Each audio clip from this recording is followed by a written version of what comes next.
They're not just big names, but great minds. When you look them in the eye, you discover vision and wisdom. It's not just Q&A, but highly interactive. When we start talking, the dialogue becomes a testing ground for novel ideas and a battlefield for diverse views between East and West. Stay tuned for Dialogue, a vibrant exchange of views on positions and policies, emotions and reasoning.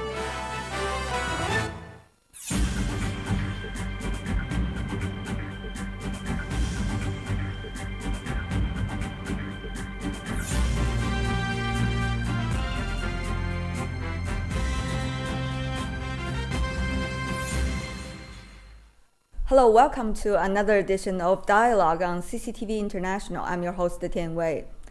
Long gone are the days when tourism in China is all about attracting foreign visitors. With the successful operation of the Hong Kong Disneyland, which attracts more visitors from the mainland than it could ever handle, building more theme parks in China has become once again a fascinating topic for those who are willing to earn some bucks out of domestic tourists in China. But should these parks be all about flashy shows and fascinating rides? Should there still be some authenticity and accuracy of culture, even in the age of global entertainment? Join us in the studio, Mr. Mark Driscoll, President of Leisure Quest from the United States. Welcome. And Professor Wu Bihu, though he himself is preferred to be called a Tiger Wood, one wood, but many of you would make a forester, and he is from Peking University. But before we go to a discussion with these two gentlemen, let's take a look at this report. As Chinese consumers get more disposable income, the entertainment and leisure industries are happy with a wealth of opportunities. To take advantage of this growth, both the Chinese government and businesses are unleashing the potential of the theme park industry. At least 24 of the mainland's 31 provinces, municipalities and autonomous regions have made tourism one of their pillar industries, encouraging greater consumer spending in leisure activities.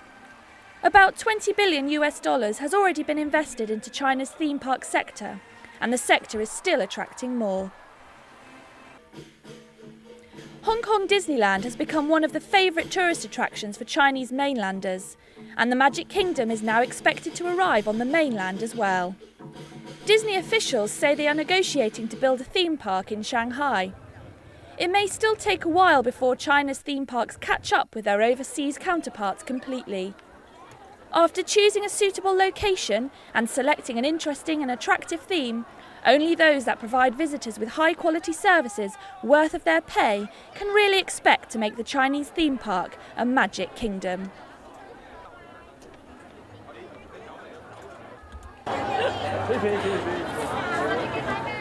Gentlemen, welcome to the program. There were some previous press report about Shanghai is planning to build a Disney theme park. Is there any latest news about that, Professor? Yeah, I know that we have a Disneyland in Hong Kong already, and right. The Shanghai government has Shanghai people, especially for those people for tourism industry and tourism research, like Shanghai have another one. To myself, I think Shanghai is a city, the big city in China that also have very developed economy and big market in Yangtze Delta there. Mm-hmm. And Shanghai is a mainland city in China, and Hong Kong it is a city of China, but they have some border country. But I heard that the government has not approved this project yet. Mm-hmm.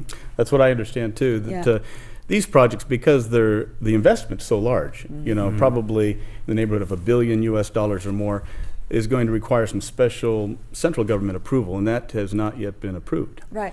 I understand that in China, it is not only the city of Shanghai, which are looking forward to a theme park from the West, but also the city of Beijing and Tianjin, these municipalities. Even Chengdu and Wuhan. The government have not approved that project. That it means central government, not the local government. Local government like that idea. Well, they want to earn some bucks, right, out of the tourism out of China. But how about this? All the three cities, they're planning on something. You are bringing in the Universal Studio, and of course, Beijing is looking forward to have theme park in its city. Tianjin is looking forward to Paramount. So is that feasible economically? As you said, it's very expensive to build a park. I think that that's a really good question, and I would question, and I think the government does too, whether or not you can have $2 billion parks within an hour and a half of each other. I don't think that that really is feasible, and that may play into the decision as to whether or not Beijing will decide to have its own, or if in fact the Tianjin Park is actually constructed, because right now it's in design. What do you think, Professor? I think that the investment is important, but it's not the most important thing. Most important thing is that are there enough market to offer or to support the project? So are there enough market? And if the two cities like Beijing and Shanghai could identify or differentiate the different themes or the attractions to themselves, Shanghai have like Disneyland and Beijing has Universal. I think the two cities could support the two projects, but maybe you do not agree with that? No, I agree that I think the question is this. If it's not necessarily whether you can create a park that the local market will like, I think that that's very possible. The question is today, and this is the question that Universal and Disney and Paramount will be asking themselves is, can the local market really afford to come? I mean, you're talking about a local market where the average income is quite low, and you're talking about spending $1 billion. It's a little tough to make money that way. So in the projects that we've been involved in, the feasibility goes out several years. You're not talking about a project opening in any case next year. These are mostly talking about 2012 or beyond. And at the rate the economy is growing right now, it's anticipated that yes, perhaps the market could afford 200, 300, 400 RMB in the future. And then, gentlemen, what do you think is the biggest attraction of a theme park? I think in the case of, well, you got two different markets. I think the case of the Disney parks or Universal Paramount is the draw of an international theme. You know, these are kinds of attractions that have not really ever been available to anybody in the mainland. So there's that kind of allure that it's something they've never seen. They're very interested in it. And now that Disney Hong Kong's opened and the response has been very good by the Chinese, people are excited about it. I think a different kind of concept, like a local theme park, might be a totally different kind of response from the local market. People are excited about it. What are they excited about? Is that the Mickey Mouse? Is that the cartoon characters? Is that the food sold at the stall, or the roller coaster? What is it? I think that in essence is the whole question about theme parks. It's not just one thing. It's really the integration of all of that. It is the Chinese, I mean, it is the Disney characters perhaps, you know, the cuteness of the characters. It's the technology of the rides. These are the most advanced rides in the world. Never How much role does culture play in it, do you think? Well, I think in the case of Disney, culture, that's a good example. Well, that's American pop culture. That's right, and it's Americana, and that's what Disneyland was originally founded on. And it's really exporting that same concept or a culture into a different country. And in a way, showing the Chinese that, hey, this is Americana. Do you think people are going to those parks to see culture? I don't think so. Not yeah, some degree. You know, people go to Disney not only for culture. Maybe I think the real attractiveness of the Disneyland or some other kind of the theme park is the happiness and the relaxation. That people could, you know, in modern society, people, you know, get very tight tension that in their job, in their employment, or in, you know, everywhere they're very, you know, intense. So they visit the theme park for relax, for happiness. And when we talk about Disney, okay, that's Americana, but there are other cultural-based parks that have been very successful. For example? Windows of the World in Shenzhen. That's a Chinese one, though, that's not right. the American one. No, but I'm just saying that's a cultural park that's been very successful for even the local Chinese. Right. However, when this business model, the window on China, as you said, there is the equivalent one on window on the world, being brought to the United States in the state of Florida. Right. They have a Florida Splendid China theme park. That's right. But it was closed down in the year 2003 because it did not operate very successfully. That's It's correct. been losing money all the time. So Americans doesn't like Chinese culture, not like Chinese who love American culture. No, I think, you know, I think the success of a park probably in all cases has a lot to do with local market knowledge. I think that concept, if it were located in a different location, because their location wasn't necessarily considered by anybody to be ideal, so they had a difficult location. There's so many other theme parks in Florida. Yeah, but its strategic location was not necessarily close to those parks. It was a little bit off the beaten path, and it's also more of a passive kind of experience. And Americans, pardon me?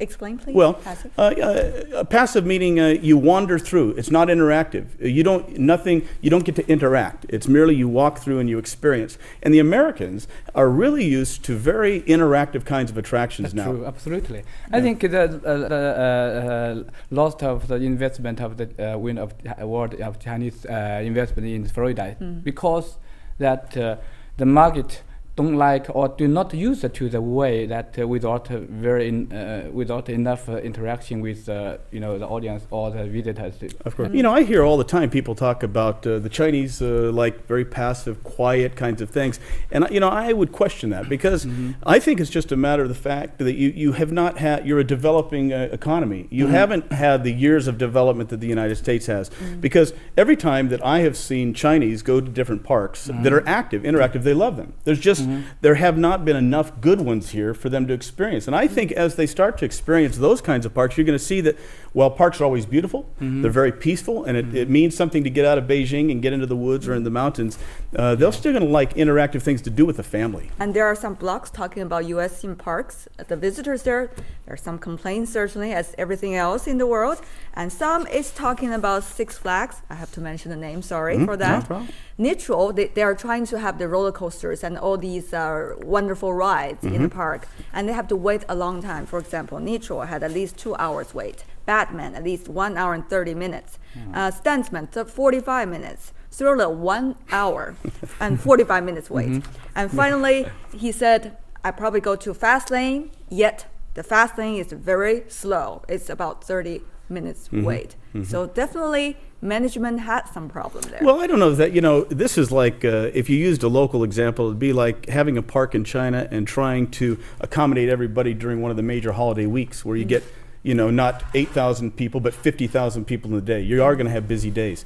And the key there is, operationally it's a challenge, but what you have to do in those situations is when the visitors are waiting and it's a hot day out there, you have to have a lot of entertainment on the streets out there while they're waiting in the lines. And the attraction has to be good. I've done the same thing. I have waited for a roller coaster for 1 hour and 40 minutes and said I will never do it again. But I got on the roller coaster. A minute and a half later, I came off it and said, that is so great. I will go back and wait again. So it all depends on whether you deliver the expectation. Yes. And really, how would the park accommodate the flexibility of the size of the tourists? Well, that's a very good point. I think here there's a tendency to just over-design the park and make it too big. We would always say, hey, make it smaller, but you leave open areas. And during those peak seasons, or the peak weeks, you bring in live entertainment and other entertainment attractions just for those areas to accommodate the people. Right. We heard about the story with the Hong Kong Disneyland theme park during the Spring Festival. It was too crowded that they have to turn away some of the tourists from the mainland. And of course, they complained about that. And of course, CEO of Disneyland had to apologize, and the Hong Kong governor had to apologize as well for that act. So it really shows one little theme park, though with big investment, is certainly going to cause a big stir in the society. Yeah, I think so. And I think that just because they're big, Disney, obviously the leader, has opened a lot of parks. And it's always a challenge to create the right park for that market. You can never have it right 100%. I think the key here is that the Disney guys, the local Hong Kong government, the travel bureaus in China need to work together to try to plan for that as best they can. But there's always afterwards some tweaking. Larger restaurants, you get to know your market a little bit better. Right. Go ahead. Yeah. For a planner or the management, you cannot always design or management from a point of view of the high season, because the high season is very high. Always people could complain about the waiting, but from the average level, waiting is a good thing, because why you wait for 1 hour for 10 minutes enjoyment, because that is a brand. You believe the brand and you wait for participate the activity, because it is activity you wait for a long time. So we have to define our very well to define the threshold. How many minutes or hours people could wait. But certainly not 1 hour and 45 minutes. Generally, we're talking about theme park here. It's not just about entertainment park or amusement park. So there should be something in the theme park that is the theme. That's right. How faithful do you think it should be to the theme of the theme park? Well, I think the theme has to be totally integrated throughout. This isn't a question of an amusement park like many that you would have here in China. This is actually, in the case of Disney, obviously building on their properties and creating totally themed cities or themed areas and lands. So you're really creating an atmosphere, and it's a science. This is underestimated, I think, by most developers in China. And I think theme parks, especially well-done theme parks, require a significant amount of capital, not only in terms of the initial investment, but the annual reinvestment, maintenance and upkeep, and then every 2 or 3 years, substantial capital investment. So the payback on these things is years after years. Well, there are so many factors that we have considered when it comes to the successful operation of a theme park, in particularly in China. We'll talk about that, gentlemen, right after this break. We'll be right back. They are not just big names, but great minds. When you look them in the eye, you discover vision and wisdom. It's not just Q&A, but highly interactive. When we start talking, the dialogue becomes a testing ground for novel ideas and a battlefield for diverse views between East and West. Stay tuned for Dialogue, a vibrant exchange of views on positions and policies, emotions and reasoning. CCTV 9, China's only English-language news channel, broadcasts throughout China and across the globe. CTV Golden Bridge is CCTV International's exclusive advertising agent and can put your company in touch with an audience of millions.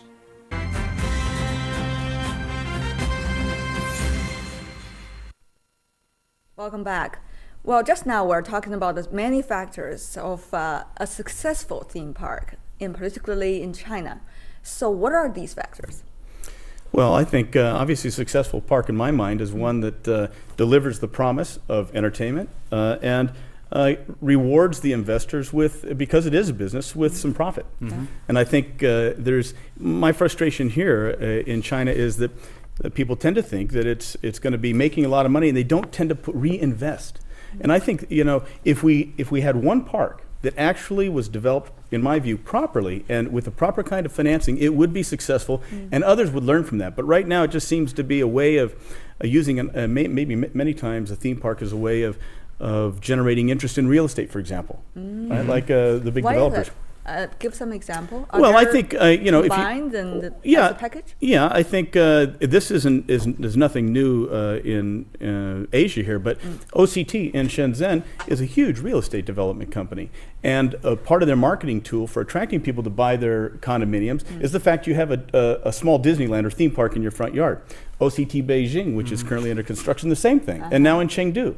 And this is really different than American parks, because I probably prefer not to have a theme park. Of course you right would in not. Front of my I think courtyard. the OTC in Shenzhen maybe it could be considered as a real theme park, but that one in Beijing and Chengdu maybe not an authentic theme park, because they connect the real estate development in the project. So they earn the money from the sales of the house, but if around the right. theme park. And of course, by selling that real estate, the property values go up and they control a lot of land. But if you look at the theme park groups like Universal Studios or Disney or Paramount, these are major media groups with huge theme park interests. That is their business. We're talking about theme park here. It's certainly, as you both agree, it is different from the amusement park. It's different from just from a location with all of the roller coasters going on. So how faithful should one be? Because I went earlier to Shaoshan. It is a small city in China's Hunan province. It's the birthplace of Chairman Mao, the late Chinese leader. And of course, since the 1990s, people are having a surge of going back to that place and pay respect to Mao as a result of reminiscence of the old days. And the theme park is built over there, which is all right, and people can go there to entertain themselves and learn something. But the gate of the theme park, it really resembles the English letter M, as we always see in some certain fast food restaurant. The arches. The golden arches, as we say. Once you enter the gate, there are 2 lines of stalls selling Mao-related souvenirs. There is pink Mao watches, or there is Revolution in tunes, though with the accompaniment of the Hong Kong pop music. So people really wonder what kind of theme is that? Well, Is that really a theme park? Well, no, I think, as a professor already said, the definition's the key. Everybody defines theme parks as something different here. Yeah, I'm referring to theme park in this discussion as like a Disneyland, a totally integrated theme. But it can be anything. It can be a high-tech theme. It can be space. Water park. It can be water park. Yeah. It can be space. It can be nature. It's the theme is one part of the equation. The other part is what are the attractions within that park and how are they tied together and how do they entertain and how many people can they entertain? And then you have the operating side. Like you said, you had those stalls there. I'm a big believer in trying to integrate those things. If you go, for example, to the Forbidden City, one of the major attractions here, it's a shock for someone like me when I first came to China to walk in there and see all the yellow umbrellas with the ice cream manufacturer on it. I thought, this doesn't seem like the Forbidden City. You know, it should be like a Chinese umbrella. But so these are things that the market's developing. They're looking. They can learn from this, but they need a lot of help in terms of the operation of these things. But at least we could, define the some things that the theme park should have. That one is that it is not a natural one, not it's the heritage from the history background, but it is a man-built one, and with some large money investment in it, and it is only built for tourism. For tourists. So, you could not consider the Three Gorges Dam as a themed attraction because it is the project for, reservoir or, electrical power station. I do have a long list of the theme parks that have been built in China. For example, there is, in Nanjing, there's a theme park on Old City Wall. In Qingdao, there's a park on Rainforest.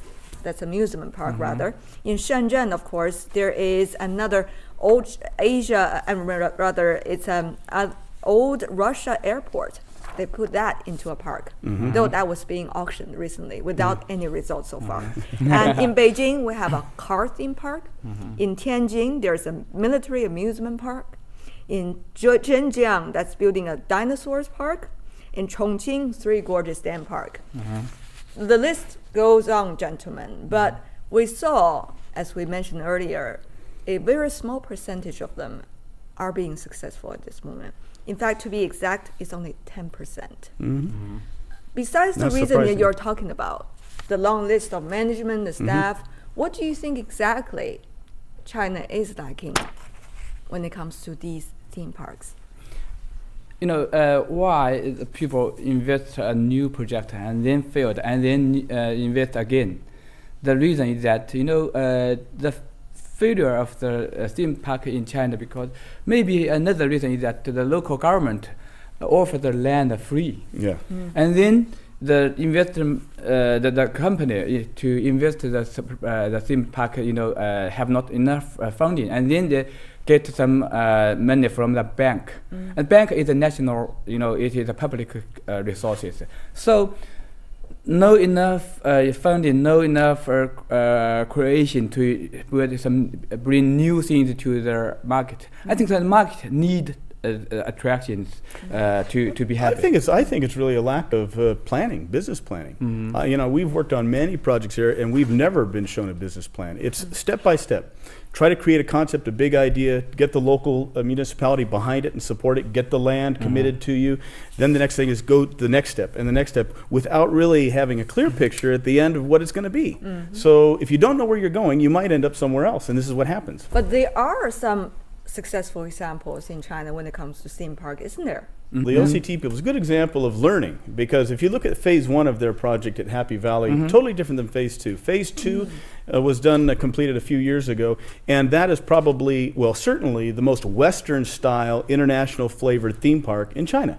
And it's enjoying a good crowd. What you are saying is here, if I could understand right, only Western style. No, I didn't mean that. What I'm just saying is, I just think that the first successful theme park is not came from the Western concept, but from China, because they have a miniature China that copy all the buildings, the human, the lifestyle of China from different provinces in Shenzhen. Many people complain these days theme parks are expensive.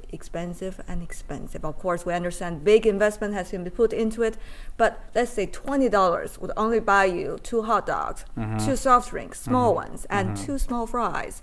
It's It's horrific. It is, and I'll tell you, I feel the same way when I take my family to Disneyland. I go there and I buy, an expensive hot dog and Coke. And I'm thinking, my gosh, not only do you spend $50 there to get in, and if you've got a family like I do, Right. 5 kids, that's a lot of money. And so it's a big investment. And at the time you're spending the money for a minute, you're thinking about it. But in the end, the experience is so good. The kids are so happy that you say, okay, I only do this once a year, once every 2 years, so I'll do that. And Chinese people do the same for their children. But you are here to promote theme parks in China, I understand, sir. But many Chinese do not think that way. We cannot afford, with the average GDP in China is still so low as it is today. No, I don't think so, because why Chinese people, why they could promote Disneyland or theme park in China very successfully, because Chinese people need the product. But why some theme park failed? Because the quality of the design, the planning of the theme park is no good. But is there a way to reduce the cost of either the investments or the services so that theme parks can be more affordable to those who are willing to visit them? If you want to build a theme park, it should be it must be very high for price, because it needs a very huge investment to build a themed park. Mr. Driscoll, well, any good idea? I think I'm one of those believers that you don't have to start with $1 billion park. Again, I think the key here is knowing your local market. They have to spend time here and understand it. I think you can do a park for a lot less than you think you could. Happy Valley is a good example of what they spent for $50 million, looks like $100 million. So there is a way of doing it, but it's not supposed to be affordable to the masses. It is supposed to, obviously, it's a business. They have to make money. I think they need to be aware and in touch with their audience and their customers, because if it becomes too expensive, their attendance will drop off. So it's a little bit of playing the game there and trying to find out, is it enough? Can we afford to go up? You do not want to lower your prices. You want to start and raise your prices. It's not a good sign to start at a high number and say, oh, we're too high, and lower it. And also perception in the market's not and good. Also, the market need to learn something new, because Chinese people, Chinese market get used to visit those attractions on the basis of the natural or the heritage, and then it is a public good. So public good means that you could say a very low price, but the theme park is a private commercial venture, commercialized. So if you want to enjoy the product, you should have to pay for. Well, I'm not necessarily agree with both of you that it should be expensive. But next factor about the successful operation of a theme park, that is how much danger would that involve with the visitors? I have a number also in hand. Since we don't have anything available from the China side, I have to read something from the US side. March 12th, 4 people suffered from minor injuries in Six Flags over Texas. And Lance Venture, March 6th, the same year, 28-year-old man fell into his death, in fact, at also in the theme park. Not many days from that, in February, late February, a 12-year-old boy fell off the triple hurricane roller, and it was declared in critical condition still today. So it seemed that it's dangerous for people, some to go to the theme parks. Anything done so far? Well, I think there's been a lot been done. I mean, even I know in the States and around the world, there's been a standardization of policies, inspections, maintenance. These are, in some cases, very sophisticated ride platforms and rides and attractions. I think on the whole, when you consider the millions and millions, I mean, you're talking hundreds of millions of people who visit these parks, the percentage for injury is minute. It doesn't, I'm not excusing it. And you have to look at the merits or the details of each of those cases. In some cases, you're dealing with a person who goes beyond what they're supposed to. They're climbing out of a roller coaster seat. And they've even tried using new harnesses to keep that from happening. But I think no matter where you are, that will always be a little bit of a problem. A lot of attention has to be paid for on it. Okay. Do you think a China-themed park might become successful in the United States, for example? I think it's very possible. I think it's very possible. Again, I wouldn't say that you would replicate that exact concept, but there is a tremendous amount of interest in, obviously, by the average person in America, actually around the world, but particularly in America, in Chinese culture. There is possibility. It's really up to how you do it. That's Thank correct. you so much, gentlemen, for coming over. It's a pleasure. Thank you very much. Thank you.